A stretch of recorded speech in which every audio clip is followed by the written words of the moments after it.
La velocidad de las comunicaciones acorta cada día más las distancias entre países.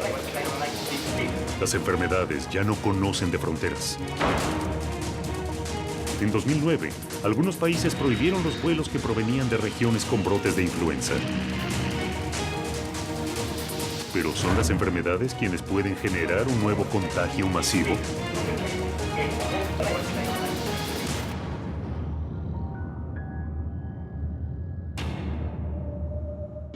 ¿Es posible entonces utilizar la tecnología para modificar la genética y crear un superhumano? ¿Se puede generar un virus tecnológico que desate una pandemia y acabe con la especie humana tal y como la conocemos ahora? ¿Nos puede reemplazar un nuevo ser humano mejorado y diseñado desde un laboratorio? La tecnología mejoró la vida de Pedro Pimenta y le devolvió casi todo lo que había perdido. Nací en Brasil. A los 18 años tuve una meningitis meningococcemia que me hizo perder los 4 miembros. Y hace 4 años que estoy en Estados Unidos. Contraje la meningitis meningococcemia cuando tenía 18 años en Brasil. Vivía en San Pablo y la verdad no tengo cómo saber cómo fue que adquirí la bacteria. Pudo haber venido de cualquier lugar. Ella se transmite por la saliva, de modo que pudo haber sido la tos de alguien. Cuando era muy joven, tuve compañeros que tuvieron meningitis en Brasil. Había oído hablar, pero nunca pensé que podía llegar a amputaciones, como en mi caso. El mayor brote epidémico de meningitis ocurrió a finales de los 90, donde afectó a 250,000 personas y el 10% murió.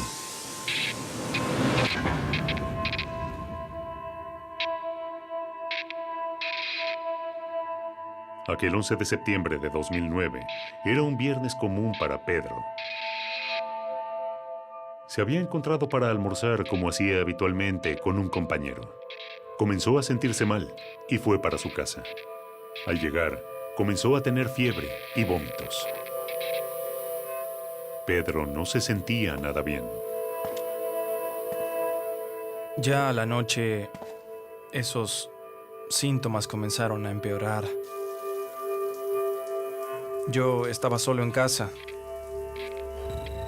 Al pasar la noche ya estaba muy mal y me llevaron a un hospital local. Dijeron que tenía una infección y me mandaron de vuelta para casa. Ahí me quedé 4 horas durmiendo. Pedro no podía dormir. Su cuerpo ardía por la fiebre. Y el dolor era tan agudo que casi no podía moverse. Fue una pesadilla. Su cuerpo lo abandonaba mientras él trataba de conseguir ayuda. Por suerte pude tomar el celular que estaba cerca de mí y llamé a mi hermano que estaba durmiendo en otro cuarto de la casa. Y él atendió el teléfono. Cuando vinieron para mi cuarto, yo ya estaba prácticamente muerto en ese momento.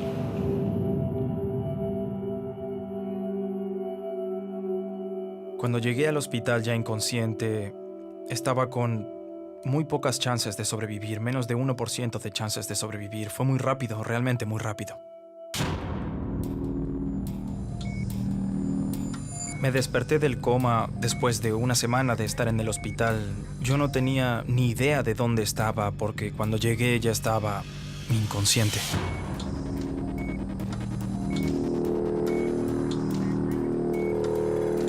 La primera visión que tuvo Pedro fue de sus miembros completamente gangrenados, en estado de putrefacción.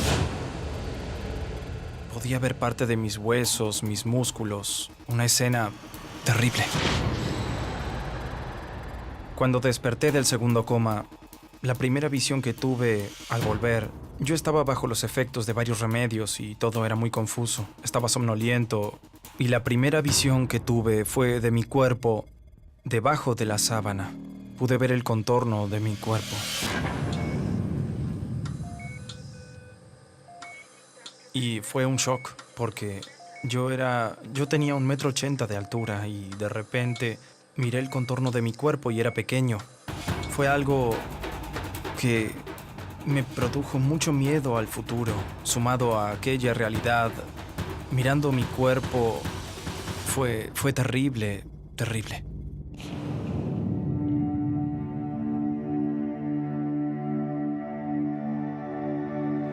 Hay una forma que todavía no sabemos cuáles son las condiciones que tienen las personas afectadas, que al segundo o tercer día comienzan a tener trastornos masivos de la coagulación y formas hemorrágicas graves, como producen coágulos, ¿no?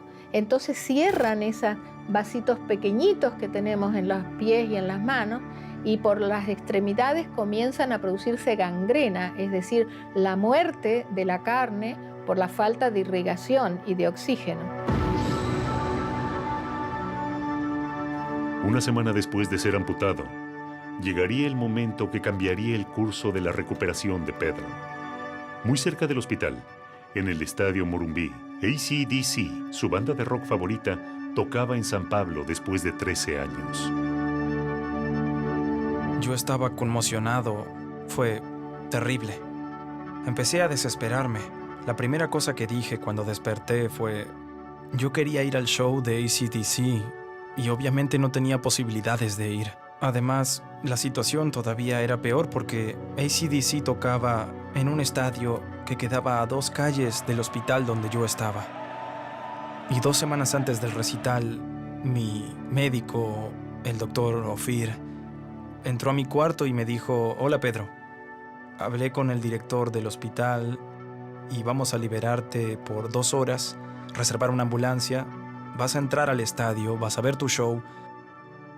Probablemente no consigas escuchar todas las canciones, pero tendrás 2 horas y después te traeremos de vuelta al hospital. Y llegó el día, el 27 de noviembre de 2009. AC/DC vino a tocar a San Pablo, me pusieron en una ambulancia. La ambulancia entró al estadio con 70,000 fanáticos. Cuando salí fue cuando vi que, vaya, tuve una de las mejores noches de mi vida en esa situación, y fue cuando vi que podía divertirme, que podía tener una buena vida. Había tenido una noche fantástica en una situación así, entonces mi vida no acabó. Fue una experiencia memorable ver a AC/DC aquella noche. A partir de ese momento, Pedro comenzó una nueva vida. Conocí a Kevin Carroll, el presidente de Hanger.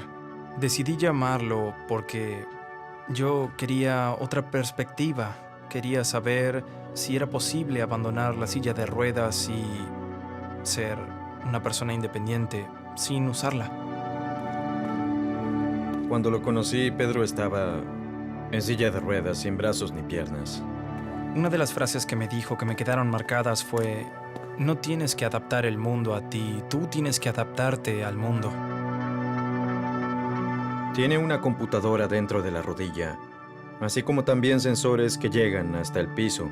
Así que en el momento que da un paso con la prótesis, el sensor detecta la superficie sobre la que está parado e instantáneamente envía una señal a la articulación de la rodilla, que asegura que la rodilla está preparada para cada paso que quiera tomar. Como resultado, Pedro es completamente independiente. Él puede caminar, puede correr un poco si quiere también, puede manejar su auto.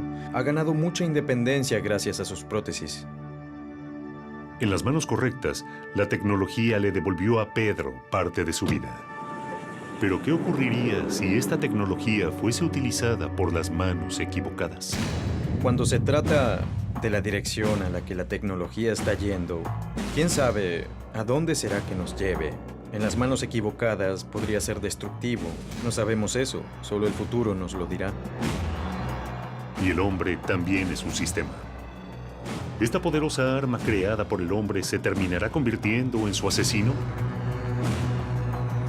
Como un dios asesinado por su propia creación, no quedará más rastro del hombre sobre la Tierra.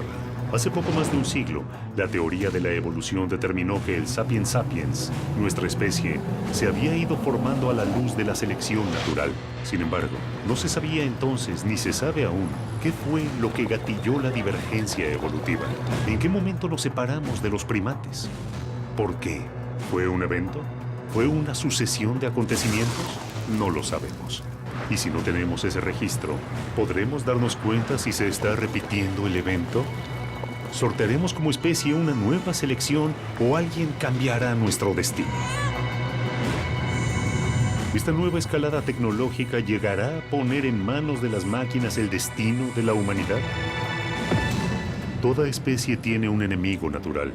En el caso del hombre, se sostiene que su peor enemigo es el propio hombre. Ya conocemos los ataques, pero ¿hay hombres preparados para enfrentarlos? No creo que sea irracional estar preocupados por una pandemia en el futuro. Son muchos los que están esperando el final. Se preparan. Chris Petrovich sobrevivió a varias pandemias, pero sabe que aún falta la batalla final.